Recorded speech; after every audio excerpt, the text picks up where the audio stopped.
Welcome to our May IFS Industry Update webinar.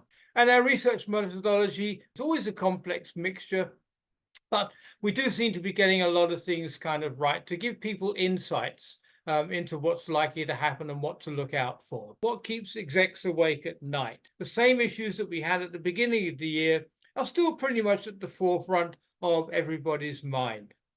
There is one new one, though. The first quarter of this year simply crashed. The good news, we had what was called the Golden Cross occurring in July of last year. That would normally mean 2 to 3 years even of really good ways ahead. Those two curves there are now rapidly approaching each other again. And if you extrapolate what they're likely to be, you find that we could have the death cross occurring as early as June or July in this year. The wheels then fell off in the first quarter of this year. What you see here most notably is that it was an ASP-led recovery.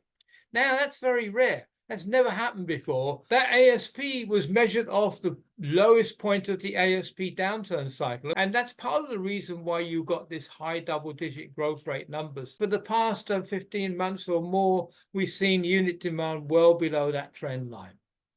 The difference is we're using the units we've already bought. You can't claim a recovery until the IC unit growth resumes. We shipped 108 billion units more than the market needed in that COVID boom period.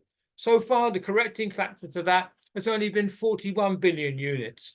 So the bad news is 69 billion more units to go before we break even. There will be 42 new fabs coming on stream in 2024. That's up 66.4% on the 11 that came online in 2023. What happened? Our forecast was a 3% growth in the first quarter of this year, and it turned out to be minus 5.7%. The unit demand started to really fall through the roof, and at the same time, ASP growth started to slow down. But the fact that we have a negative growth in the first quarter makes it very unlikely that we'll have anything other than a negative growth in the second quarter as well. So we counseled the much forecast we thought was there did turn out to be fake news. Keep track of the fundamentals. It's really different this time. Don't overthink or overhype. It's easy to get too complicated, too sophisticated. The slide rule plain answers are usually the right ones. Thank you, Malcolm.